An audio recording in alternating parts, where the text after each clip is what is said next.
Voilà. Aujourd'hui, on va entamer une série de vidéos qui ont deux objectifs orthogonaux, hein, voilà.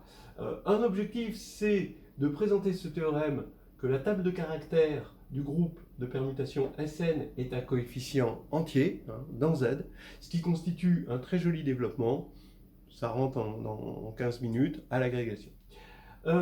Donc de le faire avec le rationnel et l'éducatif qui sied à l'exercice de style du développement, bon évidemment.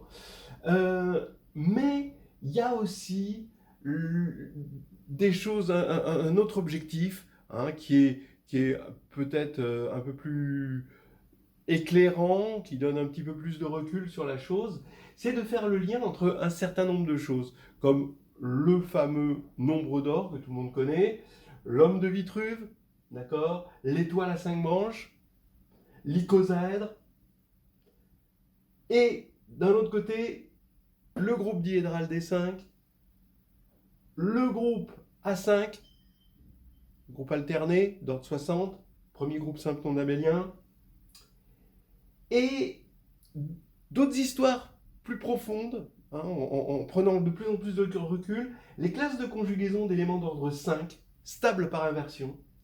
Ce sont des classes de conjugaison. Donc dans une même classe de conjugaison, tous les éléments ont le même ordre. Mais là, on veut que l'ordre soit 5, et on veut que ces classes de conjugaison soient stables par l'inversion, c'est-à-dire par l'application qui a x donne x puissance moins 1 dans un groupe, c'est parfaitement défini. Mais tout ça, tout cela, on va essayer de le voir dans la théorie des représentations. Voilà.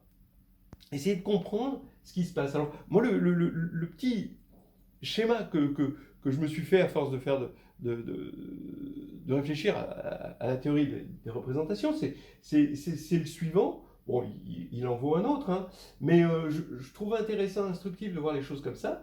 Vous avez la géométrie, d'accord? La géométrie, bon, le monde des objets, des formes, de tout ce que vous voulez. Quelque chose qui est métrique aussi, donc vous avez mis une métrique dessus. Donc les objets comme par exemple si vous prenez le cube, bah oui, ça va être des points, bien sûr, mais c'est des points qui sont reliés par une métrique. D'accord? Donc voilà, hein, quand vous allez bouger votre cube, eh ben, les points, ils ont des contraintes et ils sont obligés de rester reliés ensemble, donc ils ne peuvent pas partir n'importe où. Voilà. Et cette géométrie va être contrôlée en quelque sorte, ça a mis du temps avant d'arriver, hein, mais ça va être contrôlé par des groupes. Voilà. Donc les groupes, ils arrivent et donc selon le groupe, un certain groupe, par exemple si vous prenez le groupe des isométries, il va avoir pour invariant la métrique. Donc il va imposer justement qu'un cube, en se déformant, il va bien rester l'image qu'on a d'un cube. Donc vous avez des groupes qui agissent comme ça sur la géométrie. Donc je pense au groupe des isométries du cube par exemple, hein, parce que ça peut parler à la plupart des gens. Et entre groupe et géométrie, il va y avoir une relation et qui va être reliée par la théorie des représentations. La théorie des représentations, qui est une théorie qui dit, ben voilà, j'ai un groupe et je veux le regarder matriciellement. Comme ça, matriciellement, c'est prêt à agir sur une certaine géométrie vectorielle. Alors bien sûr, là, on parle des représentations linéaires, hein. Voilà. Donc, voilà, le truc est là. Mais maintenant, on va voir quelque chose d'encore plus fin que ça, c'est que les groupes agissent sur eux-mêmes.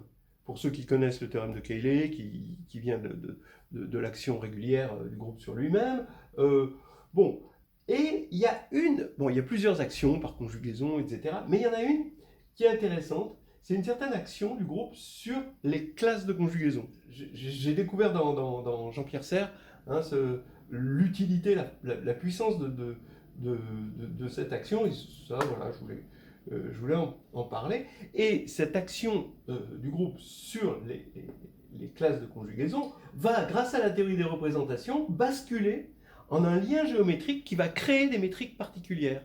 Et c'est pour ça qu'on va voir, à cause de ces problèmes-là, le nombre d'or à l'intérieur d'objets comme l'icosaèdre, l'étoile, etc., etc. Voilà. Donc c'est ça dont je veux parler aujourd'hui. Voilà. On va commencer cette série de vidéos avec d'abord un développement. Voilà. Donc un développement dans un style pur et dur, maths. Hein. On fait des maths. Et ensuite, dans d'autres vidéos, on essaiera de voir tous ces liens.